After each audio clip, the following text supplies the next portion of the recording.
Hello, my name is Simon Cornish.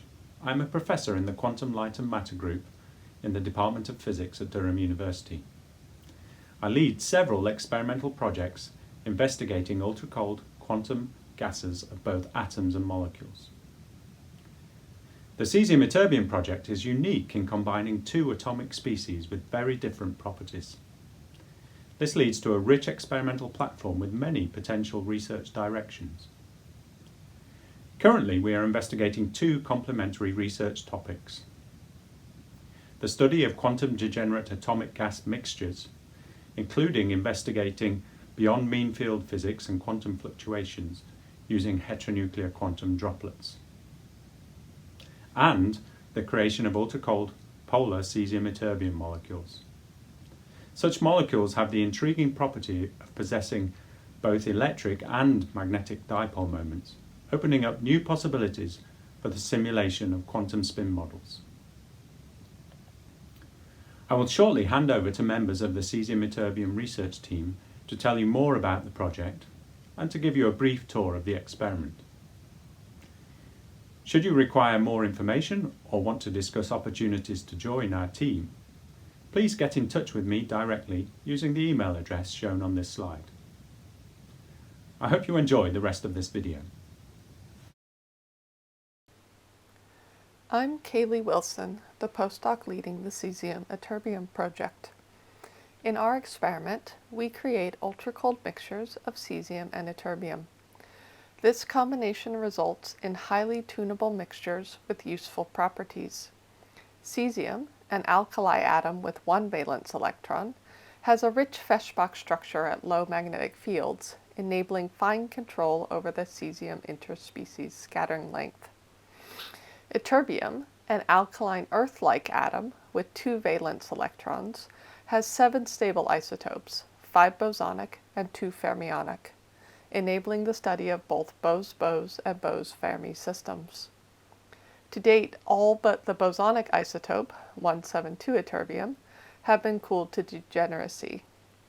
Switching between ytterbium isotopes allows for a degree of tunability of the ytterbium intraspecies scattering length.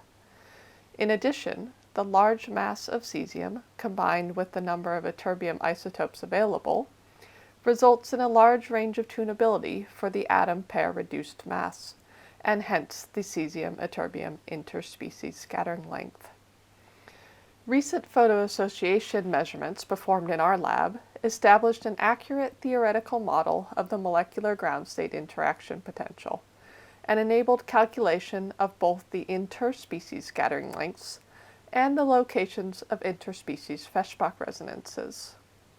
Theory predictions indicate that the strongest resonances at relatively low fields will occur in Bose-Fermi mixtures due to the additional coupling mechanisms arising from the nuclear spin of the fermionic ytterbium isotope. We have recently observed the cesium and plus 173 ytterbium interspecies resonance near 620 Gauss. Future research along this direction will involve locating other theoretically predicted interspecies resonances and using magnetoassociation to create cesium-ytterbium molecules. The cesium-ytterbium molecule is of interest because it has an unpaired electron, which gives rise to a doublet sigma symmetry in the ground state. This means the molecule has both a magnetic and an electric dipole moment. By arranging these molecules in a lattice geometry, with one molecule per lattice site, we could use this feature to simulate a wide range of interesting quantum systems, such as lattice spin models. We are also interested in the dynamics of dual degenerate cesium-ytterbium mixtures. Thus far, we have formed binary BCs of cesium and 174 ytterbium, which has an attractive interspecies interaction, and cesium and 170 ytterbium, which has a repulsive interaction.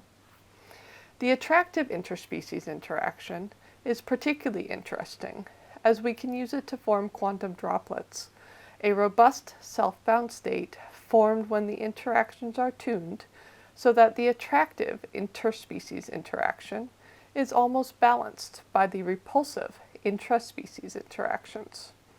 In this scenario, quantum fluctuations provide a repulsive force which stabilizes against the collapse due to the net attractive mean field interaction.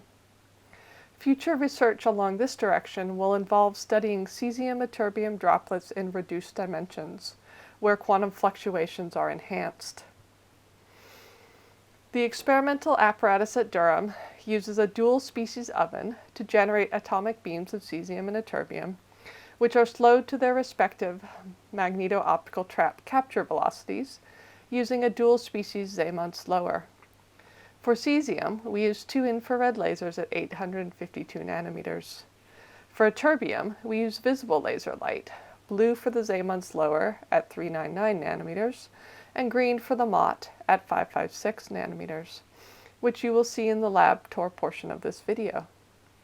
We then use evaporative cooling in a bichromatic optical dipole trap to cool the mixtures to degeneracy. We take care to keep the trap depth for ytterbium lower than that for cesium, so that the cesium is sympathetically cooled by the ytterbium atoms. Currently, we are implementing an optical lattice in our experiment to study mixtures in reduced and mixed dimensions. We have a one-dimensional lattice using blue laser light near 460 nanometers, which we can tune to the cesium tune-out wavelengths. At these wavelengths, ytterbium will be confined to the lattice sites, but cesium will be blind to the lattice and remain a three-dimensional gas, realizing a mixed-dimension system. We can also tune the lattice to wavelengths where cesium and ytterbium experience the same lattice potential.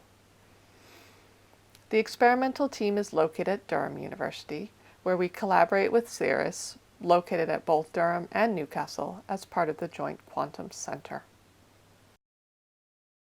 Hello, I'm Jack, a fourth-year PhD student on the Cesium Ytterbium project. Welcome to our virtual lab tour. Our main experimental apparatus consists of a dual-species oven and Zeeman slower, leading to a science chamber with 10 viewports for optical access. We heat atoms in the oven at about 520 degrees C to create an atomic beam of cesium and ytterbium. We sequentially Zeeman slow the cesium and ytterbium atoms in this beam and trap and cool them in magneto-optical traps, or MOTs. For ytterbium, we use visible laser light, blue for the Zeeman slower beam at 399 nanometers, and green for the MOT beams at 556 nanometers, which you can see in the video. Using atoms in these MOTs, we then apply sub-Doppler cooling and load into an optical dipole trap, in which we can finally evaporatively cool the atoms right down to quantum degeneracy. Over on the far side of the lab, we have our cooling lasers and laser locking spectroscopy. Firstly, we have 2 infrared lasers for cooling cesium on the D2 line at 852 nanometers. As the main cooling transition is an open transition, we require a second repump laser to trap and cool cesium. Next to this is the spectroscopy for ytterbium. We frequency lock these lasers using fluorescent spectroscopy from a beam of ytterbium atoms provided by a second oven, seen on the right here.